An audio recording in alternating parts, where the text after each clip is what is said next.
Hello everybody and welcome to my reaction to the latest Doctor Who episode titled Legend of the Sea Devils. Now before we get started, I just want to apologise if the audio sounds a bit echoey. That's because I'm actually recording downstairs in my living room rather than upstairs in my bedroom, because at time of recording it's quite late, it's 10 o'clock, because I unfortunately didn't get to watch this episode live. Unfortunately I had to watch it about an hour and a half after it started broadcast, which is a bit of a shame, but it seems as if I very rarely watch Doctor Who live anymore, just because for some reason I'm never able to actually sit down and watch it when it goes out live. I don't think I watched a lot of FLUX live actually. I think I watched a lot of it about an hour after the episode aired. But anyway, enough preamble. Legend of the Sea Devils then. What did I think of this episode? It was fine. It was alright. Now, I briefly checked Twitter before recording this review just because I was interested, and it seemed like a lot of people said this episode was quite bad. I don't really understand that, and I think for me a lot of it's due to expectations of this episode. Now lots of people probably thought, oh my god, it's the Sea Devils returning, it looks really cool, this is going to be great, and were a bit disappointed when this episode was just kind of meh. But to be honest, going into this episode, I very much expected it to be a fine, passable, serviceable bit of Doctor Who. You know, it's alright, it's not amazing, it's not going to blow your socks away, it's not terrible either, it's just passable, a passable special. That's what I expected going into this, especially as we know that this episode is almost like an extra episode. It wasn't originally going to be filmed, but the BBC gave Chris Chibnall and his team an extra slot. So ultimately they're like, you know, we got to make an extra story, so let's just have the Sea Devils in it. I'd imagine that was sort of Chris Chibnall's sort of idea. He was like, well, we've got this extra story, I like the Sea Devils, so let's just bring them back. And I imagine that was his thought process, and I think that's very evident. This story does feel very filler, and I don't really like using that term, because by that metric most of Doctor Who is filler. But it very much felt quite disposable, as if you didn't see this story, it wouldn't really change much. But I am glad that we've got it, because it's a decent, fun story, and, you know, it's fine. I think also, as I said, I wasn't really expecting anything more from this. You know, I think if this was a couple of years ago, I would have been really hyping myself up about the fact that, oh my god, the Sea Devils are coming back. Obviously, every Doctor Who fan, you know, has had the question posed to them, if there's any old series monster that would come back, who would it be? And every single person always says the Sea Devils. They're almost like the last big monster to have not come back. And obviously it's even weirder because they are essentially an extension of the Silurians. So it's a bit odd that they have never come back, and obviously it's been a long time as well, you've got to think, since an old series monster came back. Not since, this is the Zygons in 2013, almost 10 years ago, which is mental really, to think that there was one point in the revival where we were getting a classic series monster returning every series.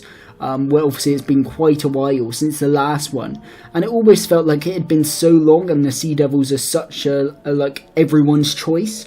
And fans have, like every fan has made an audio or an action figure adventure or a storyline in their head of something of the return of the Sea Devils, because it's just, you know, that's just a thing that happens. So ultimately it almost felt as if, you know, we've seen all these different fan ideas of how the Sea Devils could come back.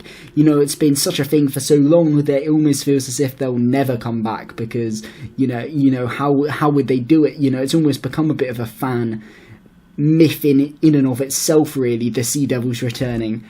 So it felt weird. I remember in the end of the Eve of the Daleks that they were actually coming back. It was like, oh, because it had become such a thing of, oh yeah, the Sea Devils, they'll probably never come back because everyone says the Sea Devils, and we've had so many fan interpretations of how they could come back. But ultimately it felt weird that no, this is actually happening, they are coming back.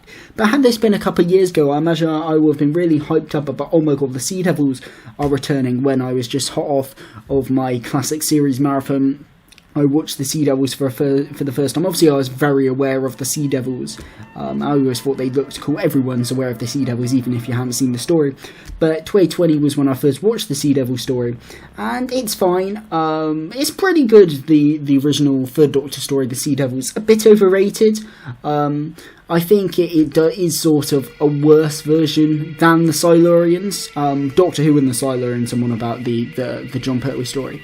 That is gold standard Doctor Who, and the Sea Devils, it looks cool, it has a very cool atmosphere and feel. That score is amazing, one of the best Doctor Who scores, and sort of nautical, ships are going down, the Master's in prison. It has a very solid and pretty good first half, and then the second half just sort of devolves into, it's like Doctor Who and the Silurians, but quite a bit worse. So the Sea Devils for me always, yeah, they look cool, they sound cool, they have a cool aura about them, but ultimately they are just reskinned Silurians. So I think that the thing is with the Silurians as well, is there's only so many stories you can do with them, and they've kind of been done, apart from going back to the Silurian time when they ruled the planet, which I'm surprised hasn't really been done before, at least in audios and live action. I'm pretty sure it's been done in comics. But yeah, that's the only new thing you can really do with them. Other than that, it's just they come up from the ground and it's, oh my god, they're bad, but no, there are some good ones, and then we can maybe have a peace treaty, but oh no, one bad egg ruins it all, and then, oh goddamn humanity, why couldn't, we're not ready for the Silurians yet, and, that sort of thing. We saw it in Hungry Earth Cold Blood, saw it in the Sea Devil, saw it in Doctor and the Silurians. I was expecting to see that in this story. We don't get that, actually. Legend of the Sea Devils then. I was very apprehensive going into this, mainly because there's a lot in this story, and I saw the runtime, it was 47 minutes, and I was very concerned, because the thing is with a Sea Devil or Silurian story, part of the charm is that they're multifaceted. You need them to be bad, but then the revelation that there are some good ones, and then you need a good core of human characters to negotiate with the Sea Devils, and you need that humanity in the Sea Devils, or Silurians should I say, for negotiations, for them to just humanise these villains, because they're multifaceted, and they're not really villains in a way. You need that whole concept of, they ruled the planet first, now they're coming to reclaim it. It's quite a detailed idea, and if you want to present these villains as the very deep and multi-layered creatures that they are, they're one of the most complex Doctor Who antagonists, shall we say, then it needs to be a long story. The Hungry Earth Cold Blood, I think, got this, that it needed to be a two-parter, because also for me the idea of they were on this planet first really needs to hit home of they're rising, like something is, there's almost a mystery, right? I feel as if to nail down the fact that they were on this planet first and they're coming back to reclaim it, and they're not aliens who have come from space, is that you need something to be rising up. You need something to be rising up from underneath the ground, and it almost needs to be a mystery what's happening, because it's upsetting the established order. Something is rising, you need the mystery, because it's coming from below, so therefore you need that more mystery, that intrigue, to really make that almost matter as a concept, because otherwise they might as well have come from space. So it's a concept of villains that I think needs to take time, and when I saw this episode it wasn't even 60 minutes long, let alone a two-parter, it's 47 minutes, I started to get concerned. Also, we've got the Chinese pirates, interesting idea, and I thought, to get the most of that idea and the Sea Devils returning, because you've got to think, it's been a while since we had Silurian story, and the Sea Devils never returned before. They've never appeared in the modern show, so for all intents and purposes to a new audience, these are new villains who will need that setup, and there's quite a lot of setup with the Silurians / Sea Devils. So I thought, this is going to feel very rushed, and it did feel very rushed. This episode had a breakneck pace, in all honesty. It was bam, bam, bam, bam, bang. And not a lot of time to breathe. Well, I say that, there was a lot of time to breathe. I think it was Faris who said, this episode feels like it's on fast forward and in slow motion at the same time. And it's very true, because the actual plot of this episode, there's a lot of good ideas here. The Chinese pirates, you know, it's mainly just window dressing here. You don't really go into much of who these historical characters are, you know, and that sort of thing. So they very much could have just been like American or British pirates. They could have been just modern day people, to be honest. There wasn't much done with Madame Ching and all this sorts of stuff, but you know, that was okay. And the sort of idea or the treasure and the Doctor hopping back in time, and then what you see in the past, and you connect the dots to what we've seen in the present, and you think, oh, you know, that sort of thing. And the Sea Devils going after this treasure with the pirates to unlock something to essentially flood the planet so they can live on the planet. There's some interesting ideas in here, and overall I think the episode was pretty fun, but it goes at a breakneck pace. As I said, you don't really get that element of slow discovery, which I like in a Solarian or Sea Devil story. It very much just starts with, this is the Sea Devil, this is what they are, they're bad guys. Instantly you see what they're doing, you're into it, they're there, they're bad, and they want to destroy the Earth, essentially. And that's what it is, which is a shame. It's a bit of a shame to see such a complex flow like the Sea Devils really be relegated to just they're bad and they just want to destroy the Earth. And realistically, I can imagine a new audience just thinking these were fine. They're just villains who want to take over the Earth who come from the sea and have a sword fighting gimmick. It didn't really communicate the complexity of a villain like the Silurians or the Sea Devils to me, because the story is so short, it's so quick, that it really can't go into the nature of the complexities, really. The Sea Devils are just bad, and they want this treasure. And Madame Ching is just sort of a pirate, and she's just going about her business. You don't really have much time to delve into her.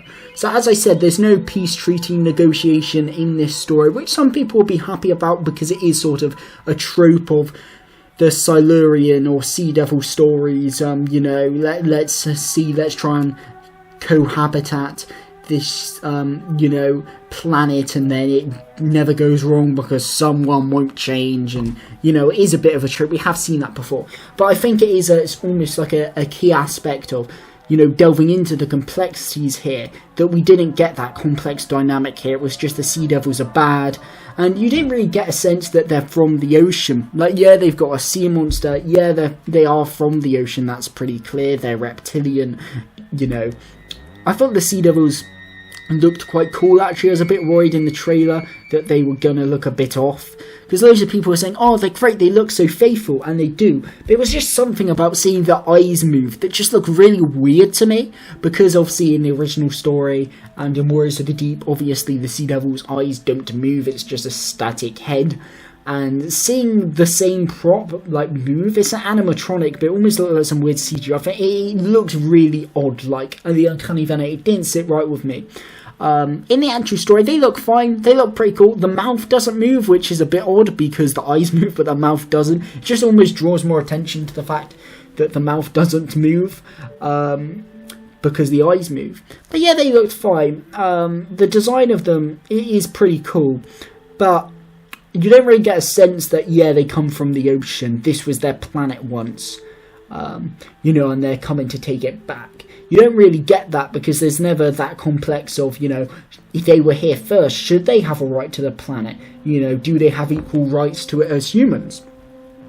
There's none of that really. It's just they want the planet. The Doctor says, no, you're bad. You can't have the planet. I'm going to stop you. And it very much relegates this very complex dynamic to just standard Doctor Who versus Monster affair, which, as I said, with this runtime, if they even attempted to do that, it would have probably made the story worse, because it would have been so underbaked, it almost would have sort of been laughable realistically.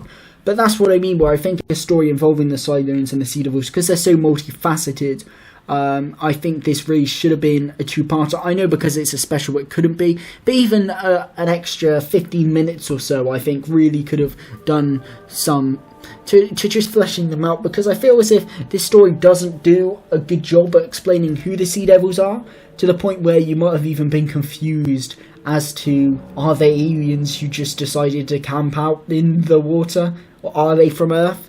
The Doctor mentions that they are from Earth, but it's such a sort of minute little reference that you might not really catch it. It doesn't really do a good job of explaining who they are, to the point where it almost seems like it's an episode for the fans, and it's not really one for the casual audiences, which, I'm going to touch on the centenary trailer in a separate video. Why am I doing that? Why not just in this video? Views.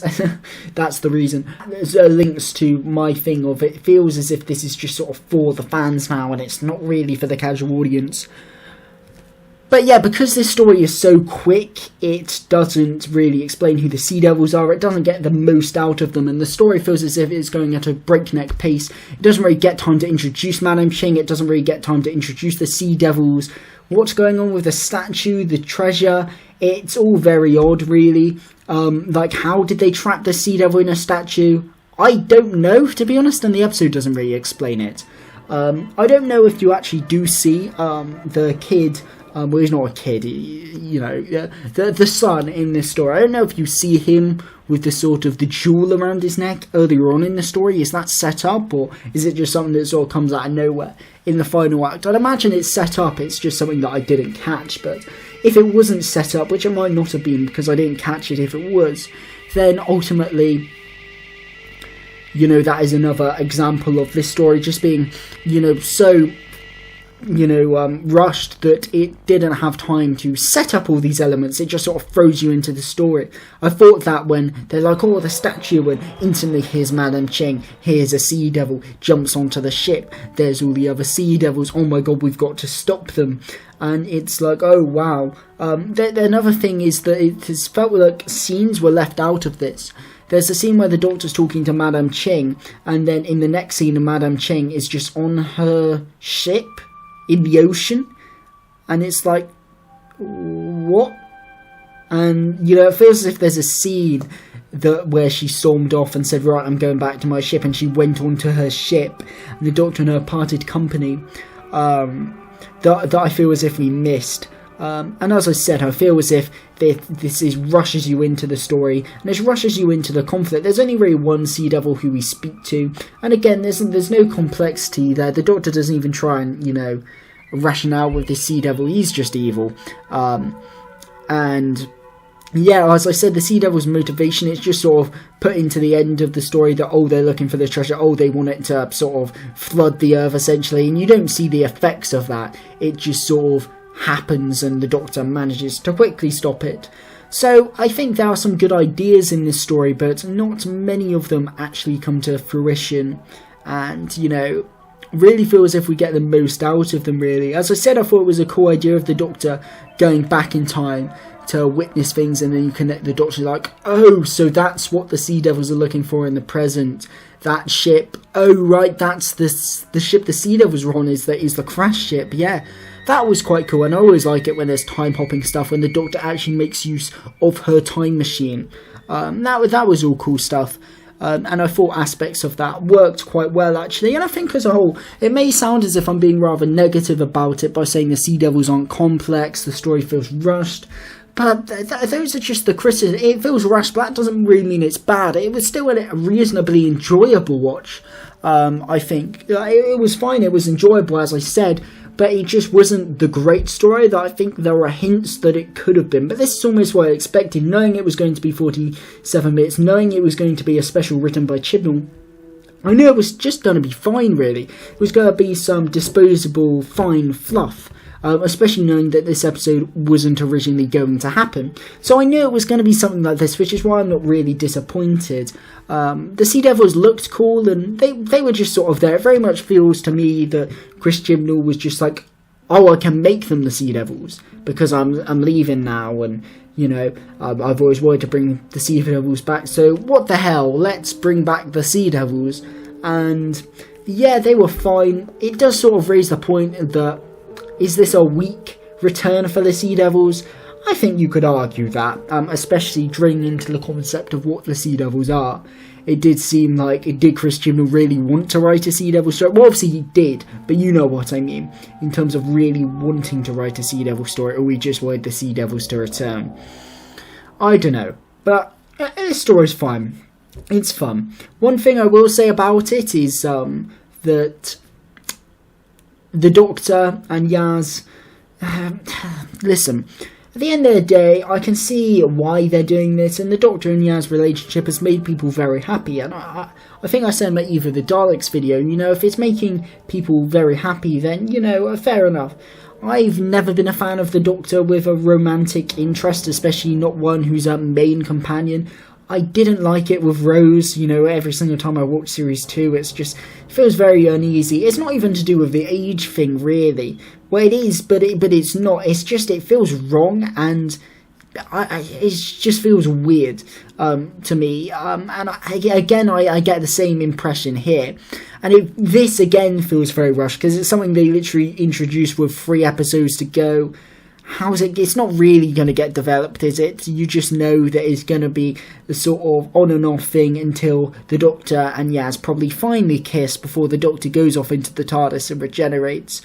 It just felt to me, it's just very awkward, because you know they can't really do much with it, and it's just something that doesn't really sit right with me. The Doctor and companion romance, it's not something I really like.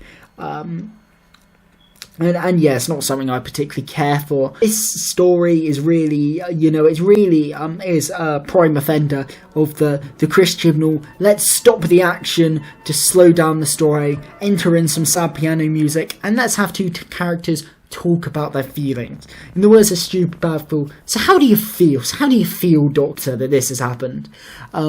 You know, that happens a lot in this story. And the thing is, once you start noticing it in Chris Chibnall stories, you can't not notice it.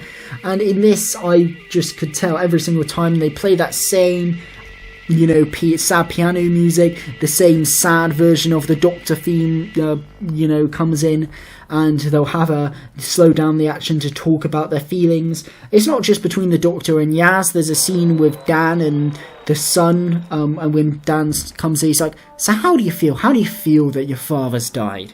And then to Madame Ching, so how do you feel that, you know, you lost your crew?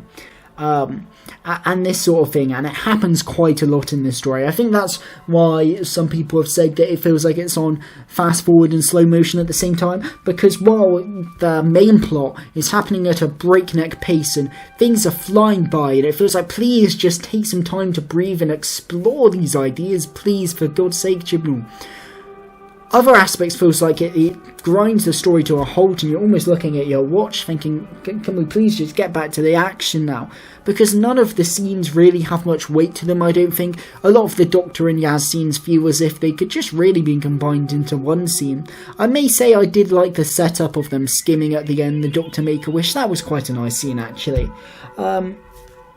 But yeah, it's not something I particularly care for, that relationship, but just these scenes in general, I've never been very well executed by Chibnall in terms of integrating them into the story in a way that doesn't affect the pacing.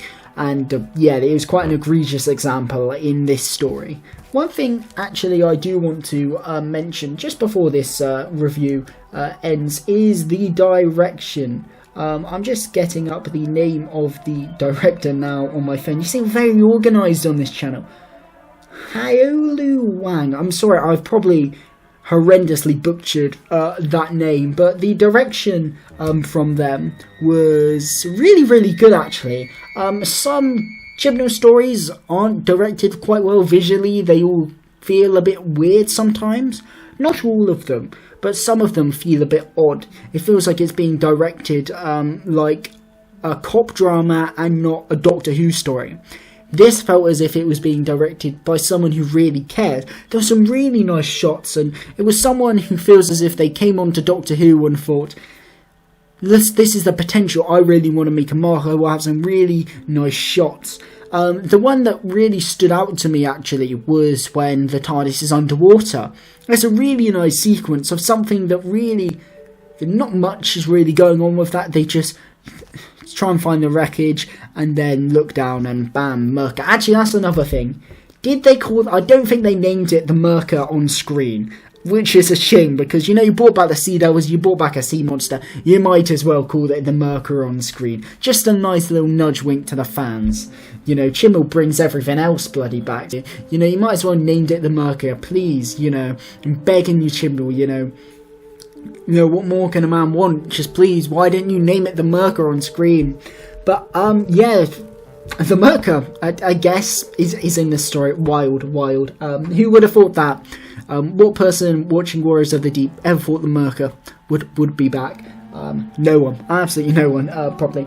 But, yeah, back to what I was saying about the direction. There's that scene where the TARDIS is underwater, and it becomes very magical. There's some very nice over-the-top view of the TARDIS, just sort of in the water, the seabed floor. You've got the fish around it. It's a really nice, almost magical-esque sequence, actually. It really captures the magic of the TARDIS and of Doctor Who. And it's a really lovely sequence, and I thought as a whole, the direction made the Sea Devils look very imposing, and overall it was just a very nice looking episode. Some of the editing was a bit odd, and some of the CGI was a bit spotty, especially towards the front end of the episode, but I think on a visual cinematography standpoint, there were some really nice sequences, and as I said, that sequence of the TARDIS being on the seabed, I could see that the director really made an effort to try and create a really nice sequence. I haven't seen anyone speaking about it on Twitter from my brief look on my timeline, but that's something that I spotted that I thought, that looks really nice. So yeah, cinematography and direction wise, gotta hand it to the director of this episode. I won't butcher their name again, but yeah, it was really quite nice. That's a positive for this episode. And the music then by Segun Akinola was fine. I've noticed, I think it's in FLUX mainly actually, that his music feels very samey. Like as soon as there'll be a pan to an enemy base, it'll be like, as the Doctor looks shocked as you see a base of the villain, and it's the same technique used in War of the Zontarans, the Vanquishers, and in this. I'm pretty sure it's used in Revolution of the Daleks as well, but it is that like brrr, brrr, brrr, you know, that sort of thing, where it's like brrr. Yeah, I'm not doing it just, but what I'm doing probably sounds nothing like what it actually sounds like, but hopefully you know what I mean. That one was like triumphant, like, haha, we've got you, Doctor. That sort of thing. It's getting very formulaic. I didn't actually expect them to do this, but I was a bit disappointed that there wasn't even an attempt to incorporate the old Sea Devil score from the John Pertwee story, just because I love that score. It's so weird and just so different to any other score in Doctor Who. It's just so odd, but it creates such a great nautical and amazing atmosphere in the Sea Devils. I think it's partly why that story feels so cool in the first half, just because this music makes it feel so fresh, even if the concept actually is just reused. So yeah, you'll be able to hear it in the background of this review. I'm sure. I'm pretty sure I'm going to use the score of the Sea Devils as the background music for this review. But yeah, it was a shame that there was no attempt to incorporate it in here. You know, even though I didn't really expect it, it would have been nice, but that's just a silly fan nitpick. Just because I think the score is so abstract from that story, and so it's what I associate with the Sea Devils, really. But it may have not really fit what they're going for the Sea Devils in this story, really. I don't know. But yeah, Segun Akinola's music felt a bit samey, to be honest. As I said, it's getting a bit repetitive. I think Segun, he may have actually fallen into the Murray Gold trap of his scores, just feeling all a bit samey. Murray Gold fell into this towards the end as well, and while Segun Akinola's music had always felt like very unique, like he was really putting in an effort to make each episode sound very different, especially I think in series 12, if I remember rightly. It seems as if he has sort of fallen on his laurels, and it is very much doing sort of samey sort of things, but you know, it is a nitpick, to be honest. It's serviceable music, don't get me wrong, but it just all feels a bit samey, but that's just a nitpick. So overall, Legend of the Sea Devils, then, it's fine, it's serviceable, it was enjoyable Doctor Who. I wouldn't call it bad, but I wouldn't call it all that good either. It's just sort of serviceable. I had a fun time watching it, but it very much felt like a breakneck pace rush story that needed a second part, really, to get the most out of its ideas, the most out of the Sea Devils, and just the new plot elements of the story. As I said, as the plot goes, it was pretty good. I think on the page, it was actually quite good. The ideas for this story, it wasn't just a run-of-the-mill Sea Devil story, even though I would have liked a bit more complexity for them as villains. I think it's what makes them so interesting, them and the Silurians. That's not really present here. But overall, the elements here, the time hopping, the Chinese pirates, the treasure idea, it all seemed rather cool, and it was executed decently in this story. But it felt very rushed, as I said. we needed so much more time for this to breathe, and it does feel like a story that was intended to be a bigger runtime that just had to be condensed for whatever reason. There's behind the scenes issues with the story, so I've heard, and I think you can see that there's scenes that feel like they've been left out, and just feels like you need more time for these ideas to breathe. But yeah, other than that, that could have made this story really something special. But other than that, it's just sort of passable. It's fine Doctor Who. And some people may be disappointed with that, especially with the return of an iconic old series monster like the Sea Devils. But for me, it's just sort of what I expected. Just some disposable, enjoyable enough Chibnall fluff. And that's what we got. It was fine. Yeah, it was an enjoyable Easter special to sit down on a Sunday evening and watch. But it's probably not a story that I'll remember, you know, when I go back to think of Jodie episodes.